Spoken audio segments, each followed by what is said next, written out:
problem. Good morning, students. How are you? I hope you all are well. Today we start our second part of this topic. Our topic is what makes India a federal country. Bharat को कौन सा ऐसा कारण है जो federal country के रूप में बनाता है। हम लोगों ने पिछले टॉपिक में चर्चा किया कि जो इंडिया है उसके पास 2 और more than tears of government है। साथ ही साथ आपके पास जो लेजिस्लेचर के लिए और पावर्स के लिए हर स्टेज के जो गवर्नमेंट्स हैं उनको अलग अलग लिस्ट प्रोवाइड कराए गए हैं, चाहे यूनियन लिस्ट हो, स्टेट लिस्ट हो या कंकरेंट लिस्ट हो। आगे हम लोग इस डिस्कशन को आगे बढ़ाते हुए बात करेंगे कि आखिर और भी कौन से कारण हैं और भी कौन से रीजन्स है जो हमारे इंडिया को फेडरल कंट्री के रूप में सामने लाता है, फेडरल कंट्री के रूप में दिखाता है। तो हम लोग जान रहे हैं कि इंडिया के अंदर में होल्डिंग टुगेदर फेडरेशन है। We have holding together federation. Okay, तो होल्डिंग टुगेदर फेडरेशन जहां पे है उसमें आपका एक मैंने फीचर्स आपको बताया था कि in holding together federation unequal power among states, माने स्टेट्स को पावर जो है वो अनइक्वल दिया हुआ है। अगर पावर उसको दिया भी हुआ है तो ऐसा प्रोविजन है कि सम स्टेट्स को स्पेशल पावर दिया जाता है। मतलब ऑफेनली power will be distributed among states equal, but in rare case some special powers and some special status for some states. Okay, example for में आप देखिए हमारे कंट्री के अंदर में अभी तो ये प्रोविजन बिल्कुल चेंज हो गया है। जो 370 आर्टिकल्स जो था, जो जम्मू एंड कश्मीर से रिलेटेड था, उसको समाप्त कर दिया गया है। मगर आपके टेक्स्ट में ये चर्चा है तो हम इस चर्चा को आगे बढ़ाते हैं। इसमें दिया हुआ है कि आपका माने सब स्टेट्स को बराबर का पावर है, मगर होल्डिंग टुगेदर फेडरेशन में ऐसा होता है कि किसी किसी स्टेट को स्पेशल पावर भी दिया जा सकता है, स्पेशल स्टेटस भी दिया जा सकता है।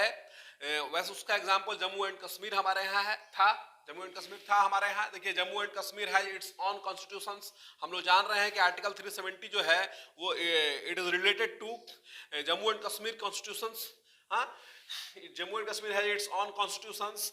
स्पेशल स्टेटस था उसको, जम्मू एंड कश्मीर को क्या था, स्पेशल स्टेटस था, उसे अलग राज्य, उसे विशेष राज्य का दर्जा हासिल था। ये होल्डिंग टुगेदर की खासियत है कि स्टेट्स को ऑफेनली बराबर का आपको पावर दिया जाता है, मगर in special case some states has given, उसको दे दिया जाता है स्पेशल पावर या स्पेशल स्टेटस। उसका एग्जांपल जम्मू एंड कश्मीर है। और उसमें देखिए आप, और सम स्टेट्स जो है नॉर्थ ईस्ट स्टेट्स के जो है, नॉर्थ ईस्ट जो है 7 सिस्टर्स जिसको बोलते हैं हम लोग, पूर्वोत्तर के राज्य जो हैं उनको भी आपका स्पेशल पावर कुछ वहां पे दिया हुआ है। अब तो जम्मू एंड कश्मीर वाला जो है वो खत्म हो गया क्योंकि उसको यूटी में कन्वर्ट कर दिया गया है, यूनियन टेरिटरी के अंदर में।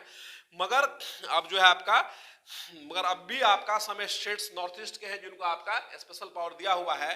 देखिए मेनी प्रोविजन ऑफ, आप हम बात करते हैं जम्मू एंड कश्मीर की, वहां क्या सिस्टम था, many provision of Indian constitution are not applicable to this state without the approval of the state assembly. Bharat के बहुत से कॉन्स्टिट्यूशंस के प्रावधान जो है वो अक्षरशः कॉन्स्टिट्यूशन जो जम्मू एंड कश्मीर पर लागू नहीं हो सकते थे जब तक कि जम्मू एंड कश्मीर का जो स्टेट असेंबली है उसको अप्रूव्ड नहीं करता था, तब तक वो वहां पे लागू नहीं हो पाता था, क्योंकि जम्मू एंड कश्मीर को स्पेशल स्टेटस का दर्जा हासिल था, उसका अपना कॉन्स्टिट्यूशन था।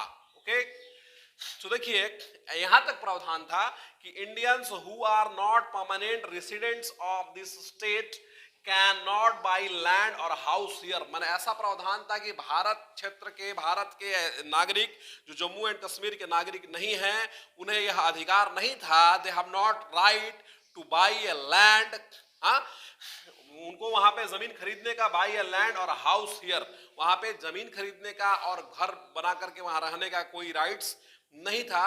स्पेशल पावर जो है जम्मू एंड कश्मीर को आपका हासिल था। ये आपका एक फीचर्स के रूप में आप इसको हम लोग देख रहे हैं। ये सब कारण जो है आपको इंडिया को एक फेडरल कंट्री के रूप में मतलब आपका सामने लाता है। ओके, सो एक चीज और इसमें देखना हम लोग को, यूनियन टेरिटरीज मगर अब तो वो रहा नहीं, अब उस आर्टिकल में चेंजेस आ गया, अब वो कन्वर्ट होकर के जम्मू एंड कश्मीर जो है यूनियन टेरिटरी के रूप में आ गया। तो यूनियन टेरिटरी के बारे में हम लोग को जानना है कि आखिर केंद्र शासित प्रदेश क्या है। आप लोग जान रहे हैं, सिंपल सी बात है, वैसा टेरिटरी, वैसा क्षेत्र, वैसा स्टेट्स जहां पे आपका गवर्न करता है कौन, यूनियन गवर्नमेंट, वहां पे करता है सेंट्रल गवर्नमेंट जो डायरेक्ट उसको गवर्न करता है।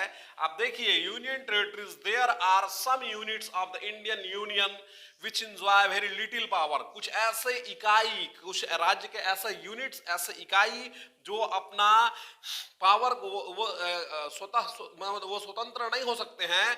मतलब units Indian became which enjoy very little power. There are some units of the Indian Union which enjoy very little power. वो अपने पावर को खुद इंजॉय करते हैं। दे एरिया आर टू स्मॉल, वो एरिया जो है बहुत ही स्मॉल है, बहुत ही छोटा है, टू बिकम इंडिपेंडेंट स्टेट। वो एक राज्य के रूप में विकसित होने के लिए, एक राज्य के रूप में स्वतंत्र रूप से एक राज्य के लिए एग्जिस्टेंस करने के लिए, अस्तित्व में लाने के लायक उसका जोग्राफिकल एरियाज नहीं है या कल्चरली कुछ वो डिफरेंस है। हाँ, इसलिए आपका उसके ऊपर जो शासन है, उसके ऊपर जो रूल है, जो उसके ऊपर जो गवर्नेंस है, वो डायरेक्ट यूनियन गवर्नमेंट का है, डायरेक्ट सेंट्रल गवर्नमेंट का है। क्योंकि वो राज्य जो है वो जोग्राफिकल परसेप्शन से, नजरिए से छोटे हैं। देखिए, independent states and their geographical areas and culture are responsible. और वैसा भी होता है कल्चर। अब जैसे मान लीजिए एग्जांपल में आप देखिए, Andaman and Nicobar islands, okay, Lakshadweep islands, where are Andaman and Nicobar islands कहाँ पे है, बंगाल की खाड़ी में है। आप मैप में जाकर देखो कहाँ पे है, कितने छोटे छोटे आइलैंड्स हैं।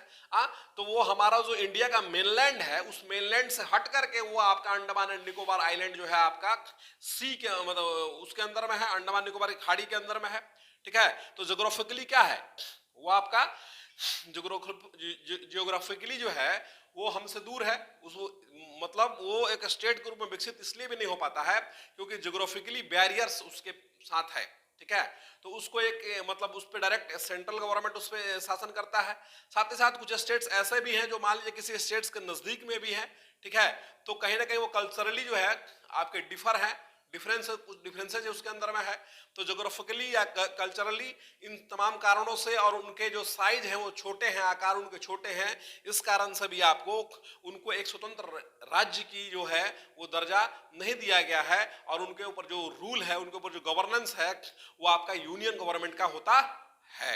ओके, तो ये आपका, ये भी हमारा एक क्या हुआ, रीजन हुआ आपका कि हमारे कंट्री को ये फेडरल कंट्री के रूप में सामने ला रहा है। अब आगे देखो, आप आगे है कि हमारे पावर शेयरिंग का सिस्टम है, सीधा सिंपल सिस्टम आपका फेडरल का सिस्टम है कि power sharing arrangement is basic structure of the constitutions.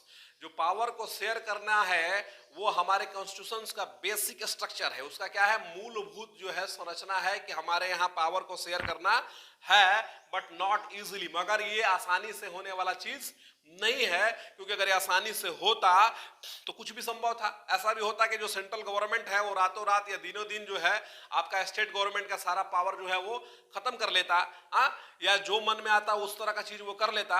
मगर हमारे कॉन्स्टिट्यूशन के अंदर में इस प्रकार का अरेंजमेंट किया गया है कि आपका कोई भी कानून, कोई भी लॉ को अगर लाना है आपको कंट्री के अंदर में, तो उसमें दोनों का जो है आपको मतलब सहमति होना चाहिए, कंसेंट होना चाहिए, तभी आपका संभव है। कोई भी बिल को हम लोग अगर लोकसभा के अंदर डालते हैं तो लोकसभा से उसको पास करना है, फिर राज्यसभा में डालना है, उससे पास करना है। तो आगे पढ़ते हैं हम कि ये आसानी से चेंज होने वाला नहीं है। Power sharing arrangement is basic structure of the constitutions but not easily any change to his has to be first passed by both the houses of parliament. कोई भी चेंज हम लोग को करना है तो सबसे पहले ये करना होगा कि हम लोग को सबसे पहले उसको बोथ हाउस से उसको पास करना होगा। एटलीस्ट 2/3 मेजोरिटी, एटलीस्ट 2/3 मेजोरिटी, 2/3 बहुमत के साथ किसी भी कानून को अगर बनाना है तो हम लोग को पास करना होगा 2/3 मेजोरिटी के साथ।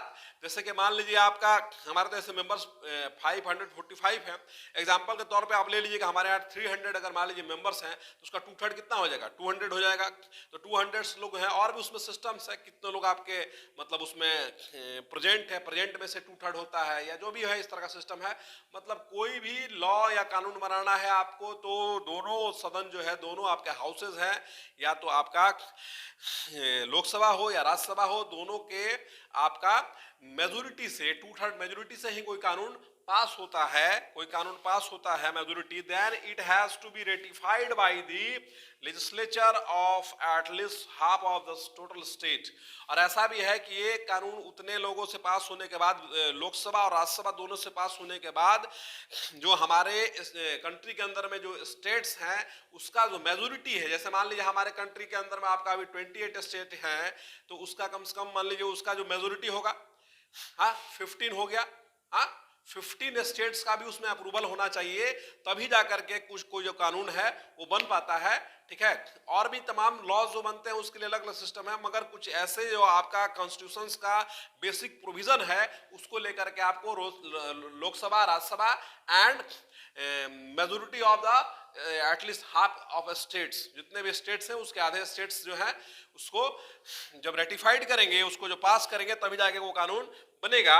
एक चीज और हम लोग को यहाँ देखना है कि जो हमारा जुडिशरी है, हमने बताया था ये फेडरल का आपका सिस्टम है कि जो judiciary plays an important role in overseeing in implementation of constitution provision and procedures. आपका कोई भी कॉन्फ्लिक्ट, कोई भी विवाद, कोई भी डिस्प्यूट अगर होता है तो उसका निर्णय करने का, उसको मतलब सॉल्यूशन देने का जो राइट्स है वो आपका जुडिशरी के हाथ में है, वो हाई कोर्ट्स और सुप्रीम कोर्ट के हाथ में है। अगर लगता है कोई कॉन्फ्लिक्ट, कोई विवाद अगर होता है तो उसको लेकर के डिसीजन मेकिंग जो है आपका जुडिशरी करता है। सो देखिए, in if case of any dispute about the division of power, power को लेकर के, पावर के शक्ति के बंटवारे को लेकर के विवाद अगर केंद्र और राज्य और तमाम इकाइयों के बीच में अगर होता है तो उसका निर्णय कौन करता है? उसका निर्णय हाई कोर्ट और सुप्रीम कोर्ट करता है। The high court and supreme court max a decision. Supreme court और हाई कोर्ट वो क्या करता है? निर्णय का निर्माण करता है, मेक अ डिसीजंस। ये तो हो गया आपका। देखिए दूसरा चीज एक और है कि the union and state government have the power to raise resources by taxes. और यूनियन स्टेट्स और स्टेट्स मतलब आपका केंद्र सरकार और राज्य सरकार दोनों को यह पावर दिया गया है कि वो अपने हिसाब से रिसोर्स को जनरेट करने के लिए टैक्स के रूप में टैक्स को रेज कर सकता है, टैक्स को इकट्ठा कर सकता है फॉर देयर रिस्पॉन्सिबिलिटी, अपने जिम्मेवारियों को पूरा करने के लिए वो टैक्स जो है इकट्ठा कर सकता है। तो हम लोग को इस टॉपिक में यही पढ़ना था कि what makes India federal country. तो इसके जो बहुत सारे आपको फीचर्स ही लग रहे होंगे। तो पहला 2 tiers ऑफ गवर्नमेंट, दूसरा आपका जो लेजिस्लेचर के हिसाब से आपका कानून के हिसाब से आपका 3 लिस्ट बना हुआ है। साथ ही साथ आपका सम स्टेट्स हैं जिसको स्पेशल पावर दिया हुआ है। उसके एग्जांपल में आपका जम्मू एंड कश्मीर आएगा, मगर अब नहीं आएगा, मगर यूटी के रूप में भी है। कुछ ऐसे स्टेट्स है जिसको डायरेक्ट यूनियन गवर्नमेंट ही उसको ये करता है। साथ ही साथ आपका मतलब आपका जो पावर शेयरिंग अरेंजमेंट है वो हमारे लिए जो है वो बेसिक स्ट्रक्चर है, मगर ये आसानी से चेंज भी नहीं हो सकता है।